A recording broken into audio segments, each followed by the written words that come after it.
खूबसूरत शहजादी की कहानी। एक समय की बात है। एक दूर देश में एक खूबसूरत शहजादी थी जिसका नाम अमीना था। उसकी चमकदार काली आंखें, हल्की सी मुस्कुराहट और साफ दिल से वो सबको मोहब्बत थी। राज्य सुखमय था और अमीना की दयालु व्यवहार से ये खुशियां और बढ़ती थी। वो अपने दिनों को गांव-गांव में जाकर बिटती, गरीबों की मदद करती और रोगियों का ध्यान रखती। लोग उस शहजादी से गहरी मोहब्बत करते थे और उसका सम्मान राजकुमारी की दयानत के नाम से होता था। एक खिलते हुए सुबह, जब अमीना राजमहल के बगीचे में घूम रही थी, उसने एक छुपी हुई बगीचा में एक छोटे से उड़ा हुआ सांप देखा। सांप एक पशु से खतरे में था, उसका एक बिचौना फंसी हुआ था और वो दार से कांप रहा था। दर्द से व्याकुल अमीना ने धीरे से उसके पास जाकर उसके बिछौने को खोलकर और उसके जख्मों की देखभाल की। दिनों दिन बीतने पर वो सांप उसके साथ वक्त बिताने लगा और उनके बीच एक जादू भरा रिश्ता बना। सांप, जिसे वो लिली नाम दी, उसकी सबसे खास साथी बन गया।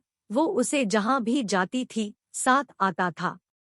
एक दिन राज्य में एक महोत्सव का आयोजन हुआ जिसमें महाराजा और महारानी ने अमीना के लिए एक बड़ा बाल बुलाया।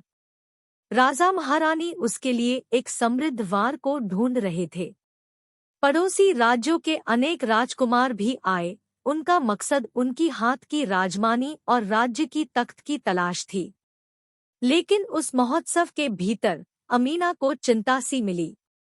उसने एक ऐसा प्यार चाहा था जो सच्चा हो, पवित्र हो और सिर्फ उसके राजमुद्र और खूबसूरती पर आधारित ना हो। उसने अपनी बातें लिली से शेयर की, जो ऐसा लगता था जैसे वो हर शब्द को समझ रहा हो। महोत्सव की रात, महाराजा का महल सुंदर वस्त्रों में सज गया था।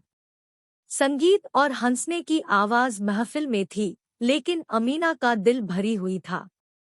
जब वो राजकुमार के साथ नाच रही थी, अनमेन से कोई भी उसके अंदर वो खास जज्बात नहीं जगा सकता था।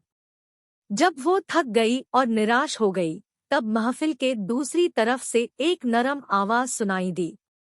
वहां खड़ा था एक युवा व्यक्ति जो साधारण वस्त्रों में था और उसके आंखें गहरे और आध्यात्मिक थे, जैसे समुद्र के सागर। उसका नाम था राजकुमार जैद और वो दूर के राज्य से आया था शांति और दोस्ती की तलाश में। जब अमीना और जैद ने आंखें मिली, जैसे कोई जादू का रिश्ता बना। वो साथ नचने लगे जैसे वे हवा में तैर रहे हो। महोत्सव रात को आगे बढ़ती गई और राजकुमारी अमीना और राजकुमार जैद ने एक दूसरे से बातें की, जैसे वे पुराने दोस्त हो। जो मोहब्बत वो दोनों महसूस कर रहे थे, वो पवित्र और असल थी और पूरी राज्य ने इसे देखा। राजा महारानी अपनी बेटी की खुशी देखकर उस मोहब्बत को स्वीकार कर लिया। समय के साथ राजकुमारी अमीना और राजकुमार जैद को राजमहल में शादी की तैयारियों का समय आया। उनकी प्रेम कहानी ने दो राज्यों को हमेशा के लिए समृद्धि और साझेदारी में जोड़ा। और इसी तरह खूबसूरत शहजादी ने एक ऐसा प्यार पाया जो पवित्र और असल था, उसके दिल की तरह। उसने अपने राज्य के लोगों की चिंता की और अपने प्रिय पति के साथ मिलकर राज्य को उन्नति, मोहब्बत और खुशियां दी। और वो खुशियों से भरे जिंदगी जीते रहे।